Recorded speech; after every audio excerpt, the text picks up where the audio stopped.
Hello and welcome to my show. My name is Brianna and I am known as the Recovered Republican. Today we are going to be interviewing William Kory Amyx. So now I'm going to welcome him to the stage. Hi, everybody. Hello. Hi. And you prefer to go by Kory, right? I do. Bill collectors call me William. Okay. Well, how are you this evening? I'm great. How are you? I am fantastic. Thank you so much for taking the time to sit down with me. Oh, thank you for having me on. Absolutely. Well, let's start with the important details. Tell us your full name as it will be on the ballot and what you are running for and what counties you will be on the ballot in. Sure. So my name is William Kory Amyx. That's how it should appear, Kory. That's William Kory Amyx. It's how it should appear on the ballot. And I'm running for Indiana's 6th Congressional District. The counties right now are, there's 11 of them. So you've got Hancock County, you've got Wayne County, Randolph County, part of Bartholomew, part of Johnson, Shelby, Rush, Fayette, Henry, Union. I think I've named them all. I hope I've named them all. But that's as of right now. That could change as of next week, unfortunately. Who knows? Right, which we will come back to that later. But tell us about, what do you do as your day job?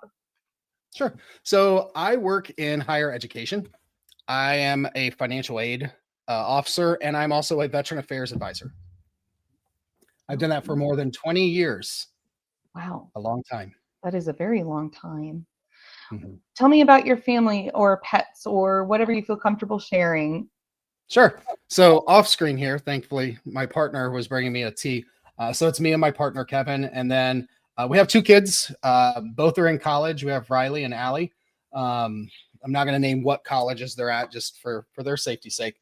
And then we have 4, you won't see the dogs right now, but we have 4 Siberian Huskies who are also like children.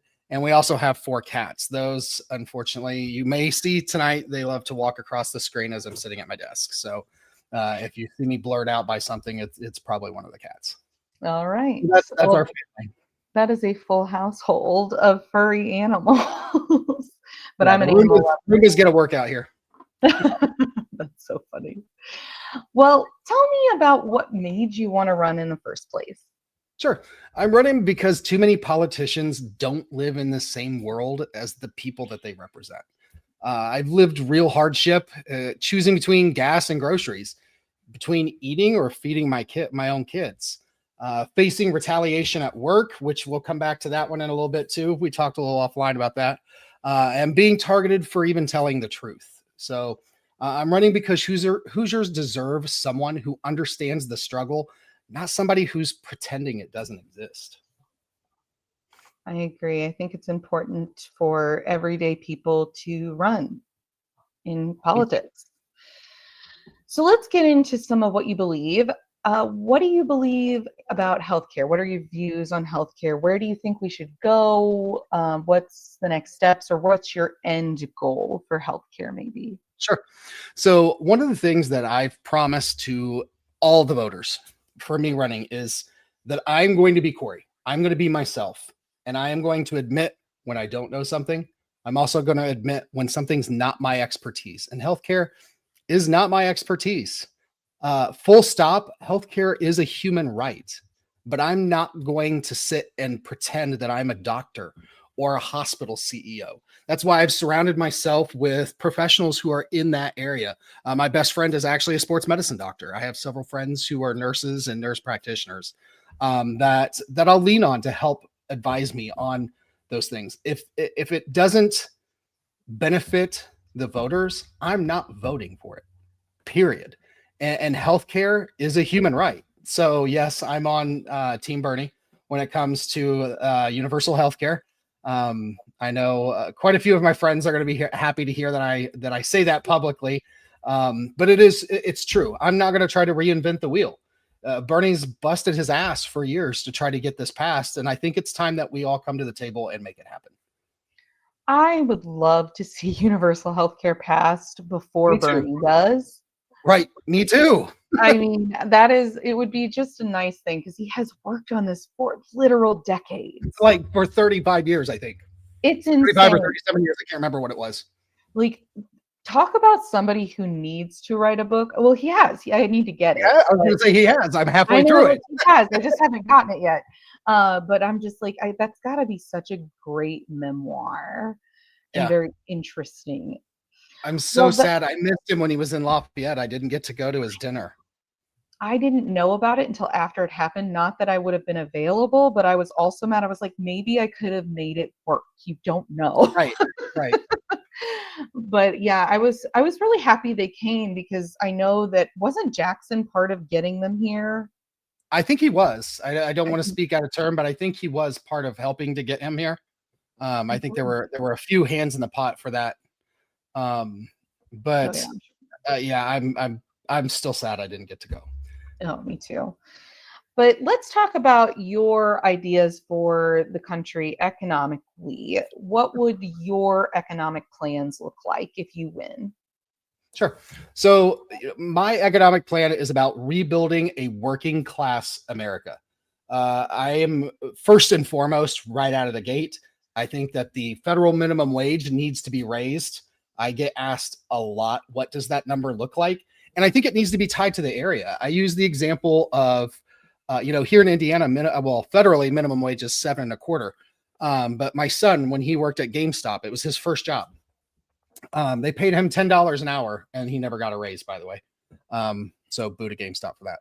But I still buy my video games there. But a good friend of mine's son, I don't want hate mail from GameStop.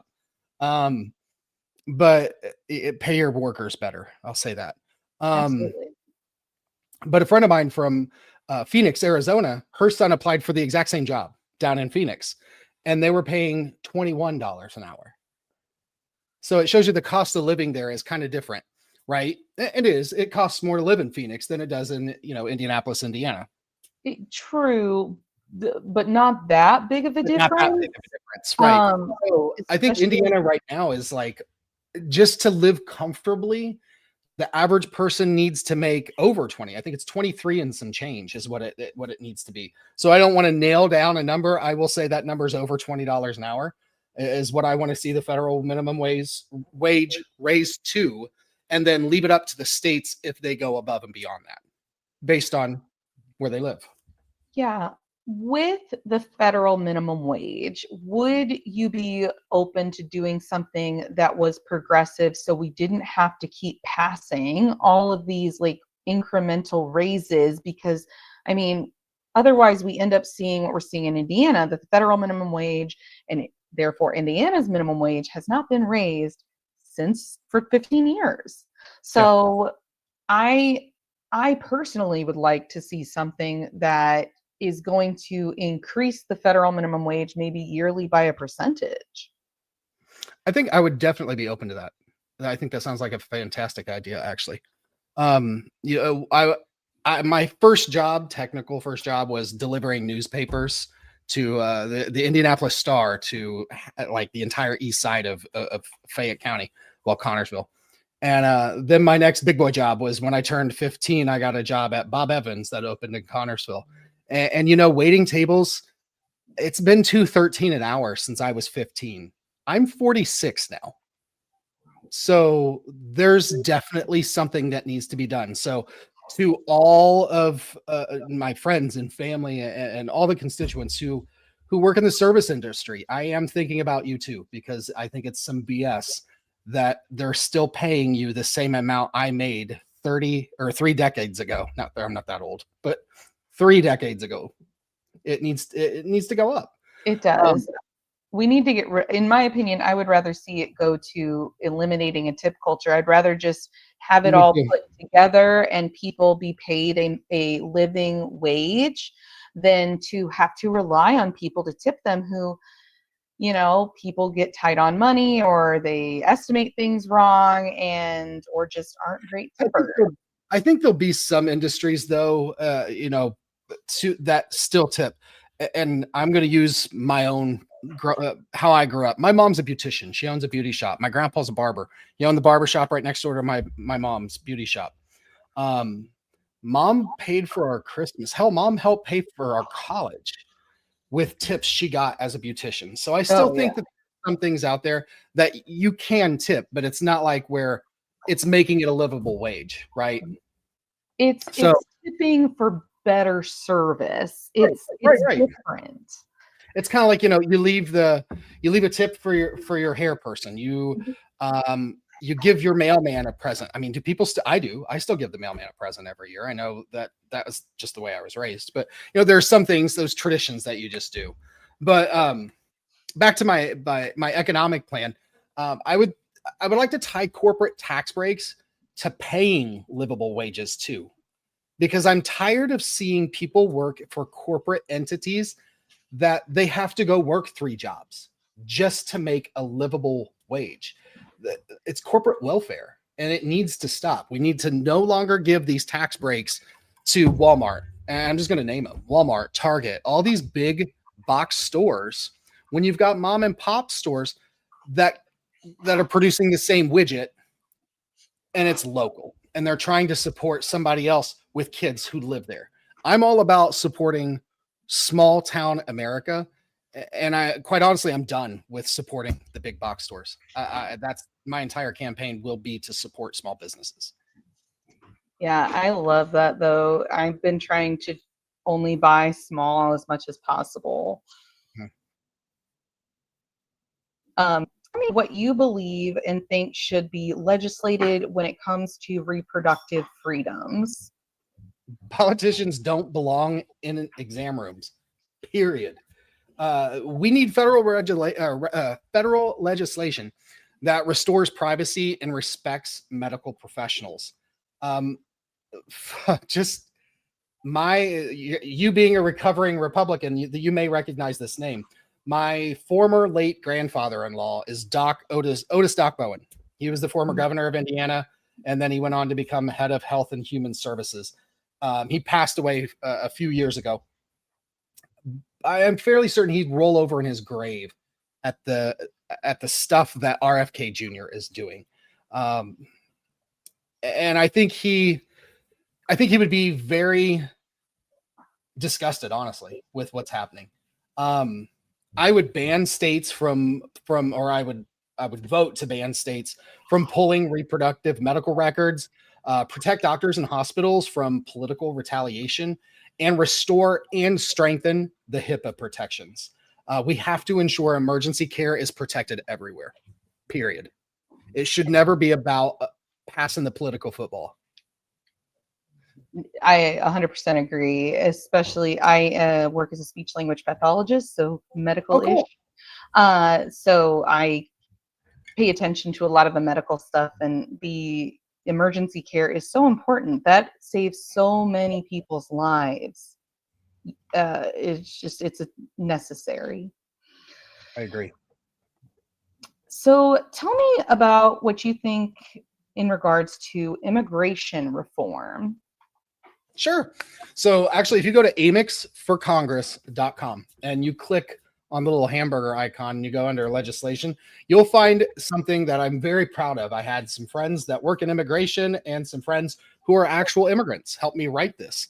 It is the Unity Pathway Act. And you may start to see a theme about the legislation that I have put out there is people helping me write this. That is one thing that I have also promised to constituents is every piece of legislation, I will have the people helping me because it's their voice. I would represent them. Why wouldn't they be helping me? I'm not having lobbyists or PACs help me with this. It's going to be you, the people. But UPA, as it's being, everybody laughs and calls it UPA, the Unity Pathway Act. I support real grown-up immigration reform, not this shit, excuse my language, but not this shit that they're doing right now. They're hunting people. My bill lays out a full solution. It's a 7-year pathway with background checks, English and civics education, community service, and restitution. It provides a fast track for dreamers, a modern farm worker program. It pumps $25 billion into a border modernization. We also get asylum. We will get asylum decisions within 60 days, period. And Okay. ICE is restructured completely to focus on violent criminals and drug traffickers at the border, not families. And it is fully funded by fees, no new taxes. In fact, every immigrant will pay $1,500 per year, sliding scale down as each year goes by until year 7. The 7th year, there won't be any. If they have any children, it's $500 per child. It's done at tax time. They can even elect to have it taken out of their taxes to go towards it or pay towards it quarterly. So it is self-funded. A lot of countries are using this type of payment system, and it offsets it to where there is literally no new taxes that are charged. The taxpayers do not pay for this. And when there was, before Trump went through and started deporting people, there were 14 million, more than 14 million immigrants, illegal immigrants in the United States awaiting to become immigrants, right? Mhm. So if you take that amount of money for each of them and allow them all to come in and go under this program, grandfather it, it would generate more money than what it would need to fund this program. So it would create 2 domestic and foreign fund divisions that would then go on to help send out funds locally to local food pantries, helping with homeless shelters, but also foreign aid. Looking at part of this division, it looks at where these people are coming from. Are they coming from Colombia? Are they coming from Uzbekistan? Are they coming from Jamaica? Are they coming from war-torn countries? What's happening there? And we're not just going to give money to help. Yes, we need to help fund I mean, children are starving in Gaza right now, right? But why? What can we do to help educate or make that area better? And this division will focus solely on that. There will be metrics that they must report back to Congress. I love that Pretty idea. cool, huh? That is a very good idea.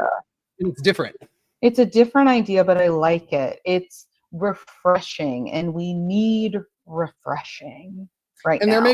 there may be some of this that won't work. Well, let's talk through. I'm not above talking through what doesn't work. This UPA, the Unity Pathway Act, has actually evolved since March when we started talking about it, April. And even constituents, they're like, that might not work, but what about this idea? And so it's kind of, we've added to it. So I encourage people who think that may not work, give me your idea. The old saying is, you can bitch about something all you want, but you better come to me with some ideas. Otherwise, just sit there. Yeah, no, I like that you're encouraging people to get involved. I think it also encourages just civic engagement in general if they feel like they have a real voice in it. And I don't care what party. I want to make sure everybody knows that. I'm not above talking to Republicans. I will talk to Republicans. If you have some common sense ideas, talk to me. But I'm not going to talk to somebody that thinks brown people don't belong here or gay people don't belong here. My moral values do not shift. Yeah, it's like we have to agree on some of the moralities of things here. Correct. Speaking of gay individuals, what do you believe needs to be done to help protect LGBTQIA plus rights? So Legitibitaqua, as we've become to know, I love Legitibitaqua premium. That's my favorite thing lately. I was like, hell yeah, I've got to use that in my next Great. Legitibitaqua premium. I love that. It's a thing. As a gay man, hey, look, I'll take it. Love it. It's non-negotiable. We need an updated Equality Act, period. We need protection for healthcare access, real hate crime enforcement. And I mean real hate crime enforcement. And we need federal guardrails against extremist legislation. And I know we're going to talk about that one a little bit here in a little bit too. But freedom doesn't need freedom for some. It means freedom for everyone. Good.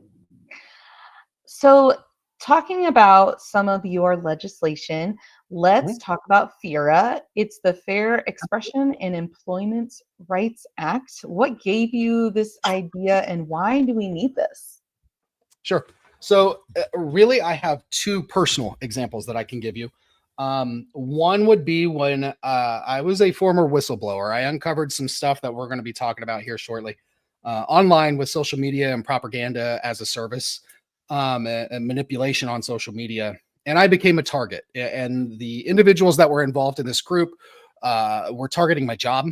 They found out where I worked. They were calling, emailing my boss, creating all kinds of coordinated stories with each other, to the point that I had to go to court to stop them. Like, it was pretty scary. One was a wanted felon for grand larceny. And yeah, it got pretty scary. I won. I came out ahead, and they learned real quick to leave me alone. It's probably not a good idea to target a whistleblower. But when they were coming after me at work, had my boss not known what the independent research that I was doing, I would have lost my job. They would have believed it. It was that good. Now, fast forward, my second example is we saw it after Charlie Kirk died, after the unfortunate shooting, and full stop. Political violence has no place on the, like, it should not be happening, period. And that was even my standpoint after that unfortunate event happened. But they didn't like how I said it. They didn't like what I said. And they began to target me to the point where the FBI had to get involved. Like, I had death threats coming in form of emails, text messages, voicemails.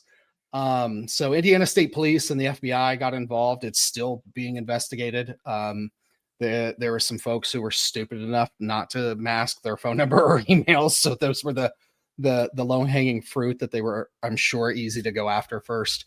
But you saw all these teachers and all of these professionals who, they weren't condoning violence. They were actually not condoning political violence, but they were still going after them because of what they said. And some were losing jobs. Look at Ball State professors, two of them there. And you've got Todd Rokita, this jackass who has literally created a website to go after people for freedom of speech. You know, I'm not saying people who are condoning violence or promoting it. Period. That's wrong, and it shouldn't be happening. And people should not be allowed to do that. Period. But the people who are coming out and saying, you know, that it's wrong, and he created his own environment. You know, two things can exist at the same time. Two things can be true. And I don't want to start that whole hate wave all over again. But that is the reality of things. There are people losing their jobs for having their honest to God free speech.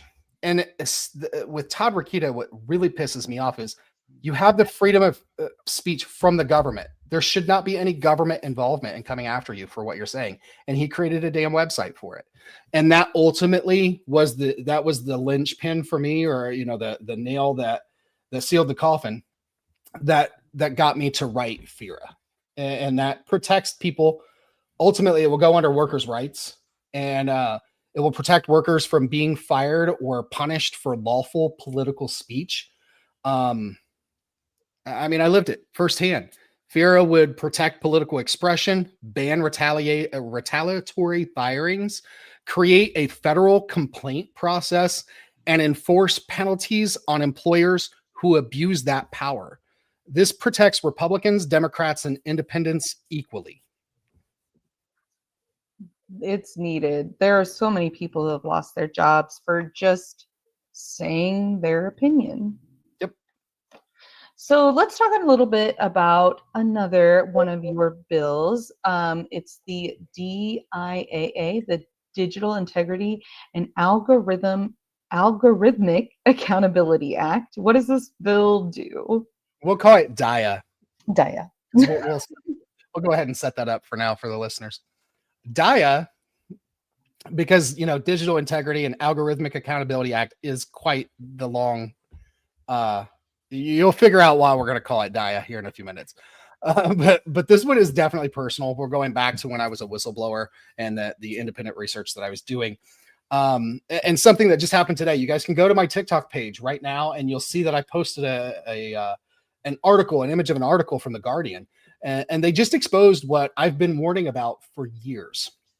AI driven propaganda, fake accounts, bot farms, and billions of views designed to manipulate Americans. I investigated operations like this for 5 years, for almost 5 years, actually. The group that I will publicly just refer to them as the Syndicate. They used fake personas, emotional manipulation, AI content, harassment, and coordinated propaganda. I tracked it, documented it, and then I blew the whistle on it. And Daya shuts that down by forcing platforms to audit and reveal algorithmic manipulation. It requires labeling of AI-generated political content. It bans anonymous bot application or amplification. And it creates a federal digital manipulation watchdog. And it holds platforms accountable for failing to remove, propaganda as a service networks. And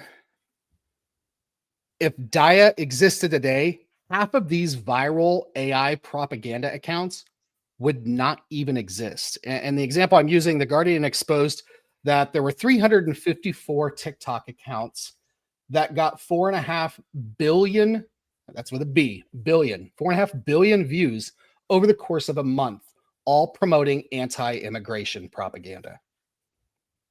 Tell me that's not done on purpose. I'll go a step further. Tell me on Twitter, because I refuse to call it X, Elon didn't get rid of the Election Integrity Council for nothing.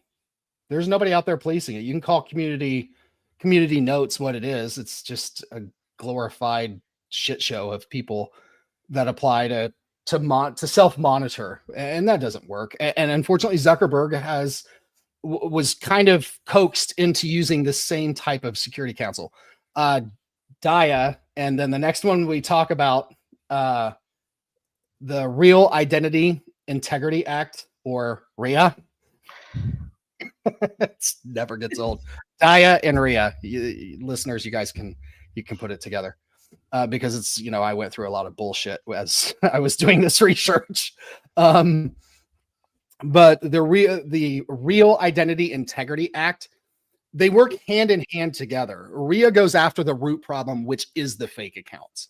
It requires secure third-party digital ID verification. So I want you to think about your authenticator apps, right? When you go to create an account, it's going to use those authenticator apps to authenticate that you're a real human being. It stops people. It doesn't mean you can't have a burner account, right? You can still have a burner, but it's now known it's you. You may be called Scooby-Doo on this burner account, right? But it's still under your authenticator app. So it's tied to it. It stops these massive bot farms from being created. And I could show you right now what a bot farm looks like if I could share my screen. Maybe we may do this. Maybe we'll do another interview another time on that. But it's crazy that these computers will just go through every nanosecond and create these accounts. And on Twitter, they look like voluptuous women for their profile photos. They're now using AI, and they've got a beach background as the photo. And they'll just sit there for years. I mean, there are some, those are called farm accounts, and they'll just sit there collecting followers for decades. They'll never post anything, which then brings up the question, how are these platforms, when part of their own security states that they won't allow an account to exist that's been dormant for 6 months? These accounts haven't posted for years, but they're still active on the platforms. Tell me that these platforms don't know that this is happening. Well, they know. They know, sure. It's the next. I use the example of, everybody knows, I think most people know who Ross Ulbricht is. He was he kind of created the Amazon of drug dealer accounts, and he was known as the Dread Pirate Roberts. That was his persona online, from the movie Princess Bride, because it can be, the Dread Pirate Roberts is multiple different people. Yes. Mm-hmm. That's the whole persona, his whole drug persona for this The Silk Road is what the platform was called on the web for. I mean, you could put hits out on people. You could buy drugs on this website. That's why he was put in prison for years. And yes, Donald Trump pardoned him. What a But great guy. yeah, right. That's the whole, the syndicate kind of used that same Dread Pirate Roberts, and they would all operate specific accounts. So that way that nobody could say, oh yeah, that was me. No, it was multiple of them. So it was plausible deniability. So But do you think that you're going to get pushback? Because originally when I was reading it, I was thinking you would get pushback from influencers, but I don't think that's it. I think you're going to get pushback from the government, because I don't believe that some of this isn't lobbyist driven. oh, 1,000% it's lobbyists. I can tell you some of the people that were part of the syndicate, and I'm not going to name names or anything. I found lobbyists attached to them for the Republican side. I'll just say that. Whether they were involved or not, maybe it was a coincidence, allegedly, supposedly bullshit. But I think I will get pushback from certain. I mean, we know there are MAGA content creators out there. I'm not going to name who they are, but I think all of us can think of a few. I think I will get pushback from content creators, because specifically the ones that buy likes, that buy shares, that buy followers, that are fabricating their entire existence. Yeah, I think I'll get pushback from that, and I imagine I will probably get death threats from that too. So I'm prepared for that. Which is so interesting, because as somebody who does influencing, because like when you first start, everybody gets like a free one or like a really cheap one that you can do, but it doesn't ever perform the way that you expect it to. So I did it that one time and I was done, because I was like, this is dumb. So I had a fake account that as part of the research, I bought influence. So I bought followers just to see what that does. I bought likes, I bought shares, and then I bought, and on Twitter specifically, I bought listeners for space calls, right? And I wanted to see how each one performed. And there were some advantages, the space call listeners, at one point in time, it depended on how the algorithm was working. It would promote you up and more people would see you and then join in. The reposts or retweets, whatever the hell they're called now, there was some traction with those. But then after they promoted themselves as organic. So what they were saying is, we have real people operating. They're using sock puppet accounts, which is a human operating a fake account. It's not a bot. And so a human can operate hundreds of accounts. And so they're in there doing that for a month. And then when that contract dies, it's done. So now if you've bought these followers, they're just dead followers. They do nothing unless you buy their service again.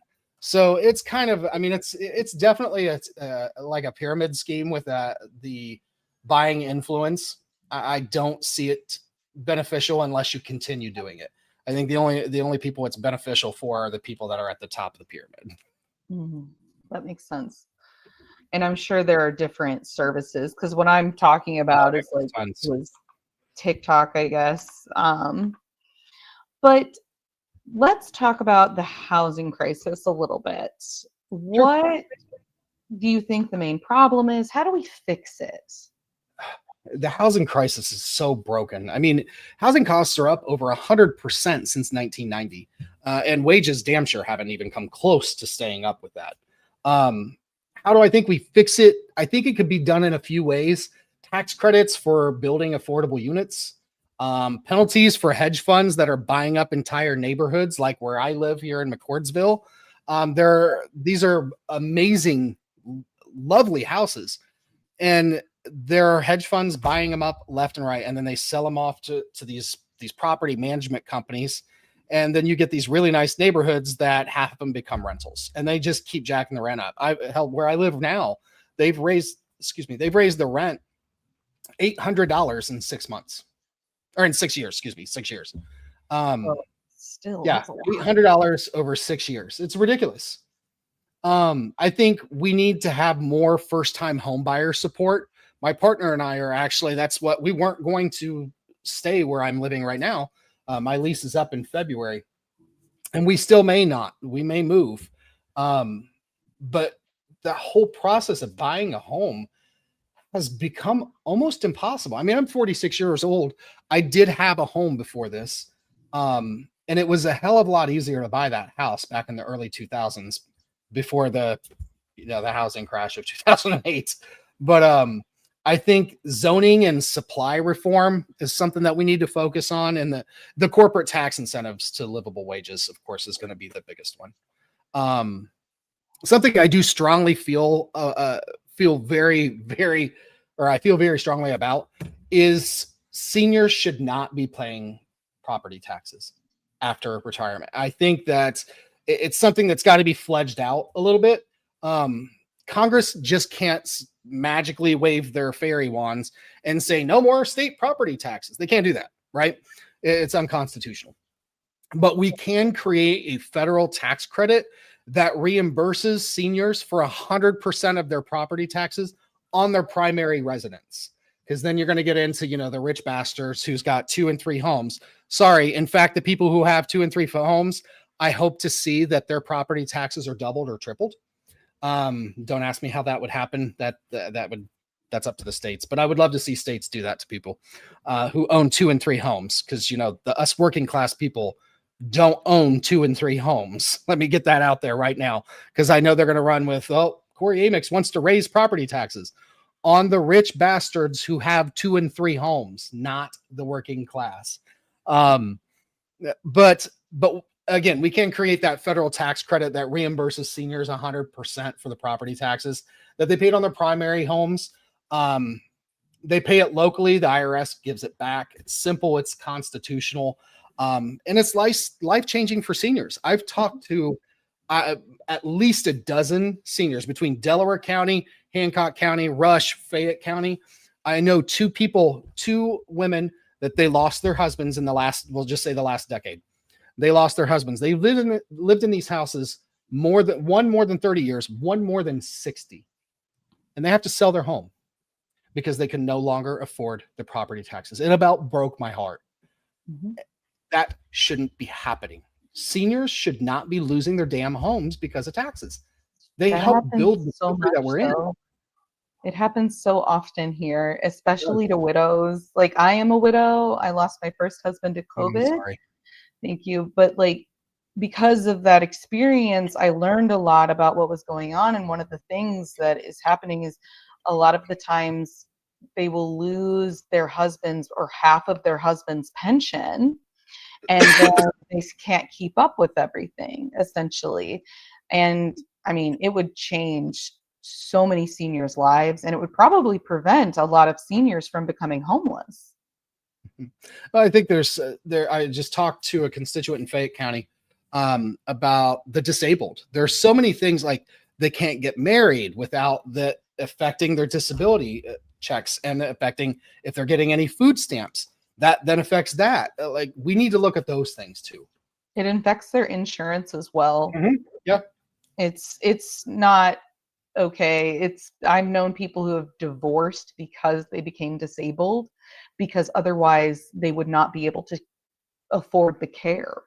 Yeah. I talked to one lady who's disabled that the amount that she got in disability went up $100, and then her SNAP benefits went down by $150. I'm like, so wait, you're losing money in this deal. And it's a very common thing. And it's sometimes even more money than that. Yeah. Well, do you know the term benefit cliff? Yes. Yes. So I do now. I didn't before running. I didn't, but I do now. And it's I've been talking to a lot of candidates about the benefit cliffs, especially that exists with Medicaid, because it is a big problem. The way that it is currently set up, it is set up to keep people on it and keep people poor. And that's not what it's supposed to do. So we need to make it progressive so people can work their way off of it instead of having a benefit cliff. Mm-hmm. So let's talk about, well, you already said this. You already said that you wanted minimum wage to be raised. You don't know the level. You already covered it. So let's talk about what's going on in Indiana a little bit. Redistricting. It has been a big topic. It is going to continue to be a topic. The vote passed the committees, the train's leaving the station. Yep. When you look at that map, it looks like you are not going to be in the 6th district if they pass that map. Yeah, no, I will be because I live in Hancock County, I will be in the 7th district. And they conveniently cut out my hometown, Fayette County. Some could argue that they maybe because they thought that I would win that area. I would maybe agree with that. That sounds likely. But what does that mean for your campaign? Does that mean you're switching your district? So I've not said it publicly until now, so I will give you the exclusive, but yes, I will officially, if this map is voted into place and it's solidified, I will continue to run for Congress, and it will be for the 7th district, which brings up the current congressman for the 7th district is Andre Carson. Fantastic man. I've met him a couple times. I don't know him personally, but I've met him a couple times through the job where I work and what I do. I think it'll be a good race if Andre runs, but I'm not going to give up. This is something that I feel very strongly about, and I know I have a lot of support for. And I don't even know if Andre would run for the 7th district because he lives in Center Township, which falls into kind of the new, the new 6th or the new 9th district, depending on how you look at that map and where he might live. Yeah, if he lives in Center Township, it's kind of a crapshoot which district you're in. From what you look, you got to make it really big to be able to tell. Right, like I was earlier when we were talking about this, I was really zooming in. I'm like, what is the dividing line for where even like the new 7th district's at?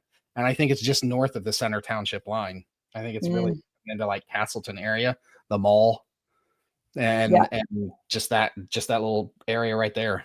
In Lawrence, it looked like to me. Lawrence. Yeah. It'll be an interesting, I don't know. Do you have an opinion? Do you think it's going to happen? I would like to I would like to think that the senators who stood against this will continue to stand against Donald Trump. But I don't know. This mafioso tactic of death threats and bomb threats is it's a mafia style. It's what criminals use, and it's unfortunate. I've, as we've talked about, been on the brunt end of death threats multiple times. It's scary, but it's never going to change my moral compass. Period. And I would hope that the Republican senators like Gene Lysing, Mike Crider, and all the rest of them that said no, we're not going to redistrict, that they stand to that. I love the senator, I'm going to butcher his name, that he has a daughter that's Down syndrome, stood up and said that, I don't want to misquote him, but he says he hopes he can take the rest of this, his time, Donald can take the rest of this time to think about why he would deserve to have a Republican majority or a super majority, because of him using the R word, which is just despicable. I'd ask that senator also. That's what it took. It didn't fall back to the many, I don't want to get sued, but the many things that that Donald Trump has been alleged to have done. But at the end of the day, I just hope that Republicans listen to their constituents, because we've been loud and clear as Hoosiers, whether you're a Republican, a Democrat, an independent, or just somebody who's frankly tired of all the BS and don't want to be part of any politics. We've all said the same thing. It's been an overwhelming majority that we don't want a redistricting. They even said it. What's his name that came up with the bill said it himself, that this is simply just to give Republicans an unfair advantage. It's a MAGA agenda. Yeah. And that's ultimately what it comes to. Um, I'm not the atypical politician. I never politics my whole life. I always said that politics is where you go to lose your soul, and I think for a lot of people, it's true. Um, You got to be the right type of neurospicy, I think. right, and I think for me, I am going to be. Well, you kind of saw my nerdy background. Let's see if I can. I don't think I can change it for everybody to see it right now. Um, but I'm going to be the nerdy geek, the guy next door, the dad next door, that everybody, Republican, Independent, Democrat, whatever, alike, can come up and have dinner with, that you can sit down and talk to. I'm not reporting back to lobbyists. I think most of the Republican Party does, but And too much of the and Democratic too much Party. of the Democratic Party does. Um, I'm not going to be one of those people. I rely on you. I rely on my neighbors, even down to the grassroots funding. Please, if anybody can donate, you can go to amyxforcongress.com and click the donate button, because I am 100% grassroots. I don't take money from corporate PACs. I take money from people like you guys who have it, and believe me, I just put Jif peanut butter back on the grocery shelf, and I went for the Meyer brand because it was cheaper. I know money is tight for all of us, so I'm having to learn how to still ask for donations. It's hard to ask when you don't have money yourself, right? Oh, right. Oh, But totally. I feel so weird, but I always ask for you guys. I can ask for other people and not feel weird. right, like I look at it this way. I'm like, I've learned even $5 help, and I don't think people realize. Actually, I'm going to grab one. Give me a second here. Oh, yeah. I've got some really cool flyers that I was able to order for $300. Well, $5, you know, Mhm. a few people to go, but they're just these neat little Oh, yeah. door hangers, and Those they are important. pop out the Oh, yeah. thing on there. So, a little bit goes a long way, and that's what I can tell people. And I tell people, buy you a cup of coffee. yeah, I mean, hell, Starbucks coffee costs more than $5 these days. I just bought a coffee today that cost more than $5. So, Right. But I think we have to instill in.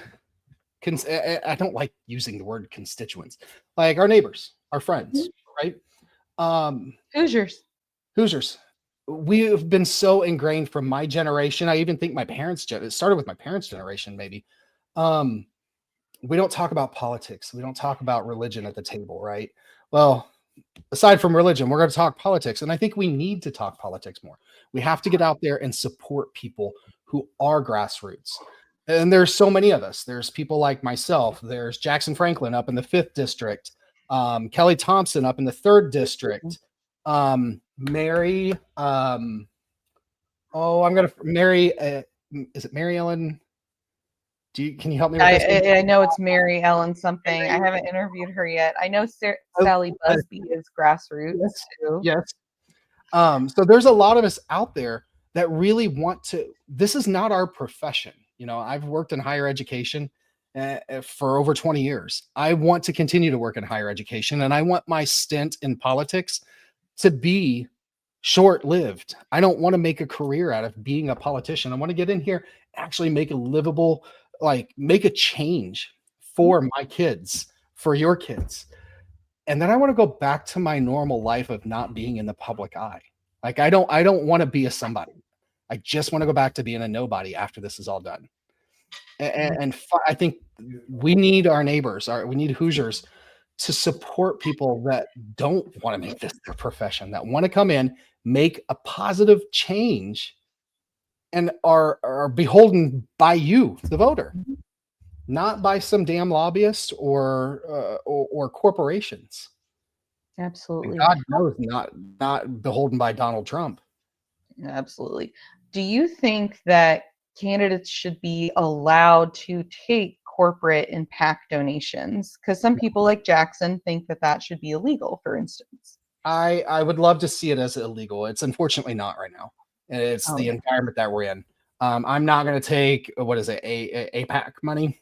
Mm-hmm. I refuse to take APAC money. I was contacted by a small PAC that was aligned with some of the same ideas that I have. I will take money from small PACs like that, the small groups that are aligned with, women's rights and gay rights, or Like health. the Voters' Choice Voters' Coalition Choice. PAC. Right. The Stonewall PAC. There's Mhm. those things. Yes, I will take money from those because that aligns with what I'm doing. Yeah, But makes if sense. Eli Lilly rolls up here and is like, "Hey, Kory, here's $1 million." Well, the answer is no. I don't want your money, and I can actually return those funds. I use Act Blue, and if I catch it before it's processed, I can click refund. I don't pay much attention. I still will send the money back, even if it's not. Send me $1 million. I don't think they're wiring it through Act Blue. I can assure you that.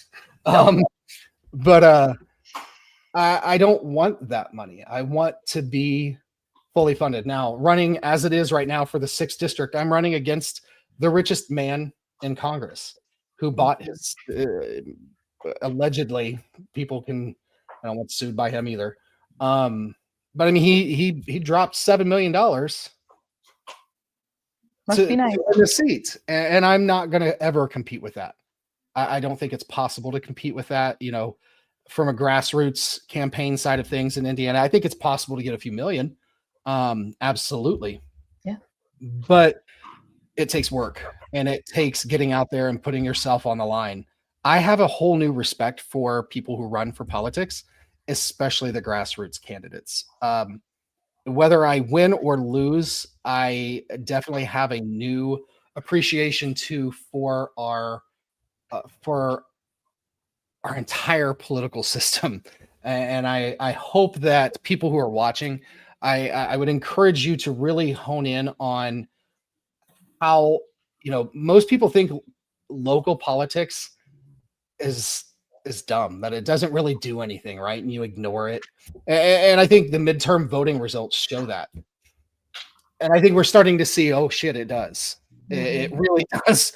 It starts from local and goes up to the president, because the president, aside from Trump and all of his executive orders, can't really do much else without Congress and the Senate. And then you've got your city councils and your mayor. So I hope people start to see that focusing in on your local politics is extremely important. Be smart about who you elect and vote.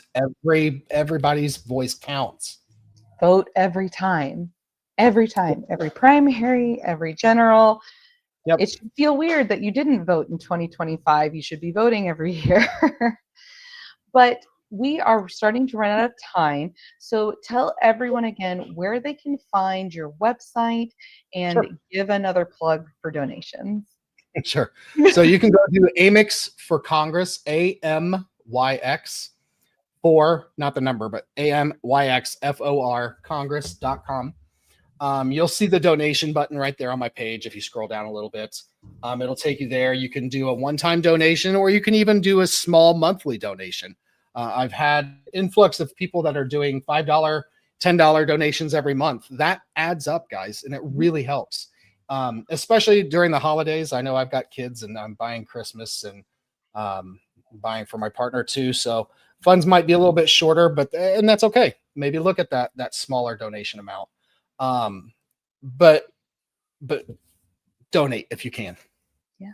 Every dollar counts. Even if you just have $4 that you can donate, he will still appreciate it. Grassroots donations, they will take any amount. If you have $1, give him $1. Any amount counts. So go and check him out on his website and make sure that you're following him on social media. Where can they find you on social media? So I'm on Facebook, William Kory Amyx for Congress on Facebook. On Instagram, you can find me as William Kory Amyx on Instagram. You can find me on Blue Sky as I think my Blue Sky is just Kory Amyx. Let me confirm that for you real quick. Is Kory Amyx on Blue Sky, KoryAmyx. And then you can find me on the hellscape known as Twitter. Amyx for Congress is the handle for my Twitter page. I don't use it as much because Twitter is a hellscape, and I'm It's a anti. cesspool. That's Yeah. why I'm not on it. Well, thank you so much for coming Thank on you. tonight. I've really enjoyed getting to know you, and I Me wish too. you the best of luck with your campaign. Thank you so much, and I'd love to come back again if you have me again. Absolutely. Well, thank you everyone for tuning in, and we will see you next time. Have a good night, everyone. Bye.